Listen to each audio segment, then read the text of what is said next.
Berhari-hari, Lumekar menangisi kepergian buah hatinya yang baru saja meninggal dunia. Anaknya tersebut seorang laki-laki dan bocah malang itu tutup usia saat umurnya menginjak 4 tahun. Hal pahit ini ia rasakan bersama suaminya yang bernama Gede Narka.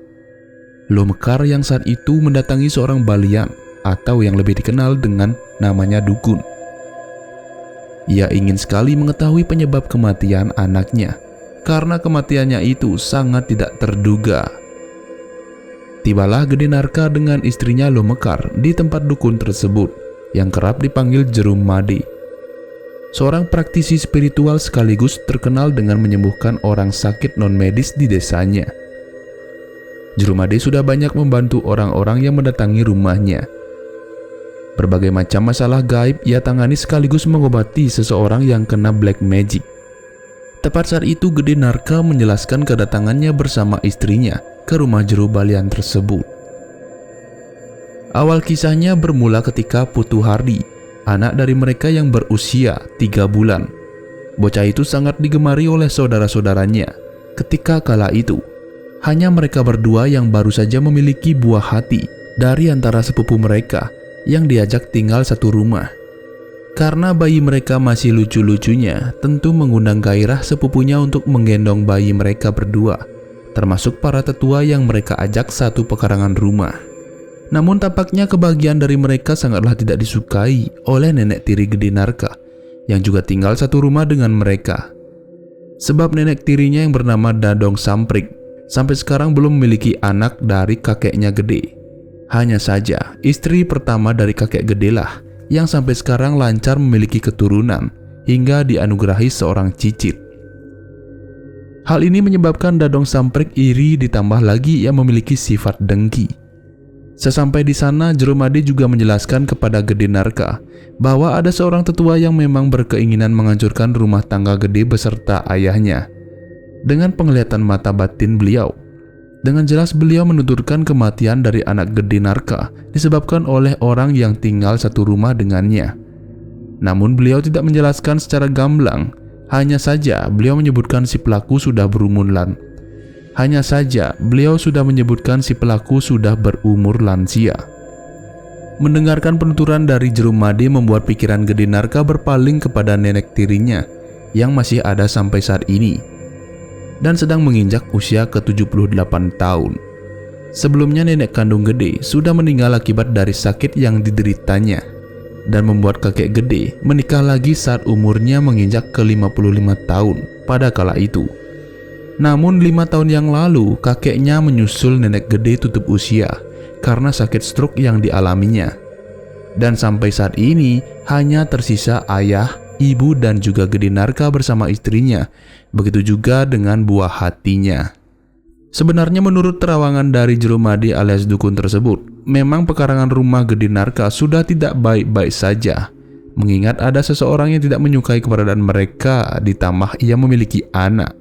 Kematian dari anak mereka juga disebabkan karena ulah dari si pelaku dengan cara mengakhiri nyawa anak itu dengan merubah wujud si pelaku menjadi Liak Pemoroan yang dikenal dengan ilmu yang memanfaatkan kekuatan dari aksara suci untuk menghancurkan maupun membunuh targetnya secara diam-diam. Si pelaku juga sangat mudah menghabisinya sebab si pelaku sudah pernah menggendong anak Gede Narka. Karena awalnya hatinya sudah diselimuti iri dengki, maka membuatnya harus bisa mengakhiri seluruh keturunan mereka. Mendengarkan ungkapan penerawangan dari Jerum Made membuat Gede Narka dan istrinya terkejut.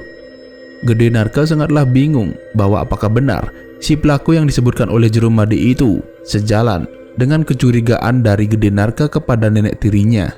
Namun sebelumnya, Gede Narka sebenarnya sudah memiliki rasa kecurigaan terhadap seseorang yang diajak satu rumah dengannya, termasuk istri Gede Narka yang sama memiliki rasa kecurigaan tersebut.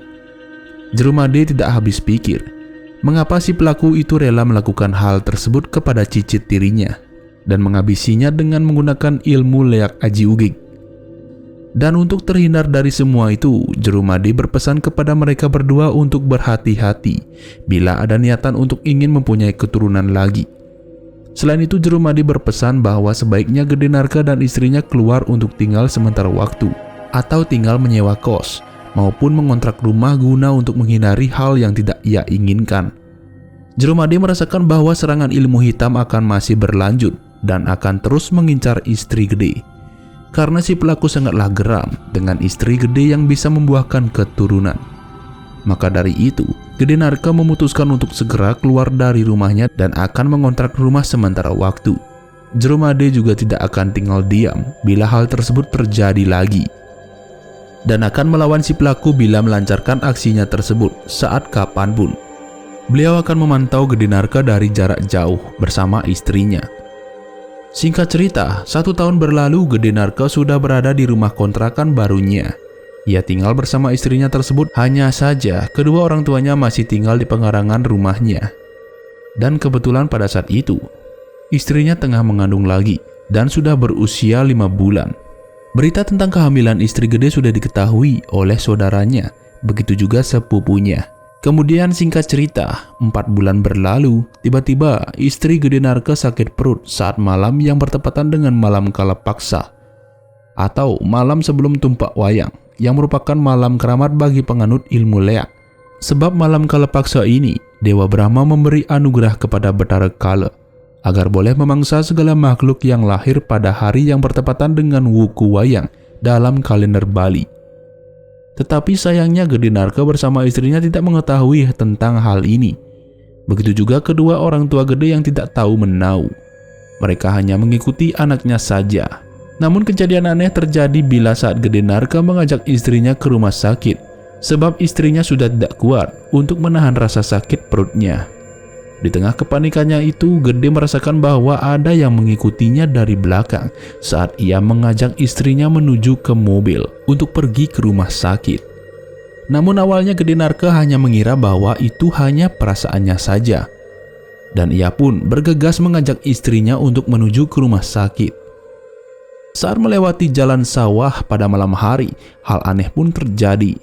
Gede Narka yang saat itu sedang fokus menyetir melihat ada sebuah kaki besar menghadangnya di tengah jalan tersebut.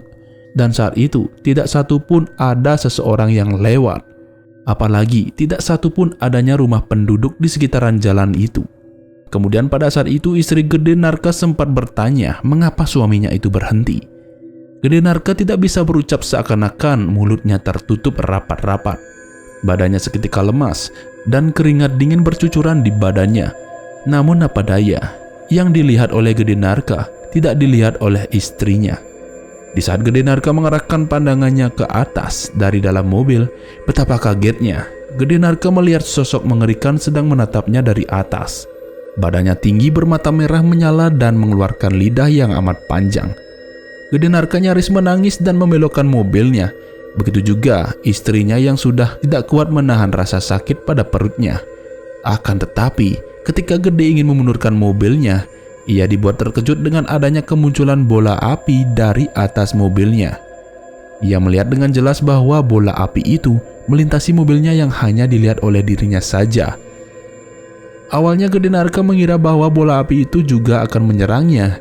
Namun tidak disangka-sangka, bola api itu menuju ke hadapan makhluk besar tersebut hingga membuat sosok itu hilang begitu saja.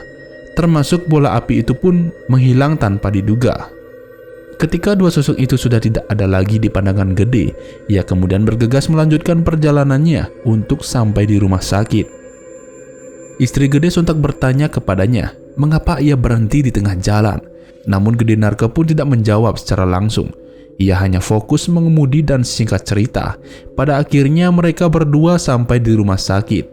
Gede Narka pun meminta pertolongan kepada para petugas rumah sakit, begitu juga dengan perawat. Lalu istrinya pun segera dibawa ke ruangan bersalin. Kemudian disusul dengan kedua orang tua Gede yang menggunakan sepeda motor. Sesampainya mereka di sana, ayah Gede pun mendapati telepon dari saudaranya. Dan ia diberi kabar bahwa nenek tiri Gede Narka telah meninggal. Dan jasadnya ditemukan tergeletak di tengah persimpangan jalan yang menuju ke Puro Dalem. Mendengarkan berita itu, membuat ayah Gede Narka terkejut, begitu juga ibunya dan Gede. Di mana tepat saat itu anak Gede telah lahir, dan beruntung anak Gede seorang laki-laki. Gede Narka yang saat itu sedang kembali dari ruangan bersalin diberi kabar oleh ayahnya bahwa nenek tirinya yaitu Dadong Samprik telah tiada. Gede Narka pun terkejut dan tidak menyangka bahwa nenek tirinya itu meninggal, padahal neneknya masih sehat-sehat saja. Akan tetapi, ayah Gede menjelaskan bahwa neneknya ditemukan meninggal di jalan yang berdekatan dengan persimpangan jalan menuju Pura Dalam. Gede Narka pun memberitahu istrinya yang saat itu sudah berada di ruang rawat inap. Tepat di samping anaknya, ia mengatakan bahwa nenek tirinya telah tiada. Istrinya sangat kaget karena mendengarkan berita kematian dari nenek tirinya. Namun di dalam hati Gede Narka, mungkin saja apa yang dikatakan oleh Jerumade memang benar. Bahwa tetua yang disebut oleh beliau ialah nenek tirinya. Kemudian singkat cerita, di saat upacara penguburan jenazah nenek tirinya tersebut, hanya Gede saja yang diperbolehkan pulang bersama ayah dan ibunya. Sementara istri Gede diminta untuk tetap tinggal di rumah sakit sementara waktu bersama bayinya. Setelah upacara itu selesai, Gede Narka pun mendatangi Jerumade dari kediamannya karena telah melindungi istrinya saat lahiran. Dan beruntung, anaknya lahir dengan selamat. Di saat mereka berbincang-bincang, beliau lantas mengatakan bahwa beliaulah yang sudah menghabisi makhluk besar yang menghadang Gede Narka ketika hendak pergi ke rumah sakit bersama istrinya. Gede Narka sontak terkejut dan beliau terang-terangan mengatakan bahwa beliaulah yang merubah wujudnya menjadi bola api untuk bisa melawan sosok besar itu. Beliau mengungkapkan bahwa sosok besar itu adalah nenek tirinya Gede yang merubah wujud menggunakan ilmu penglihatan. Niatnya saat itu hanya ingin menghabisi keturunan Gede. Mendengarkan cerita dari Jerumade membuat Gede Narka berterima kasih kembali.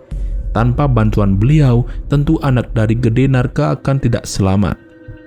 Tetapi sampai saat ini Gede Narka tidak menyangka bahwa nenek tirinya lah yang menjadi biang kerok selama ini.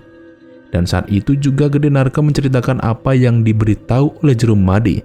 Tidak hanya istrinya saja yang diberitahu, Gede juga memberitahu ayah dan ibunya.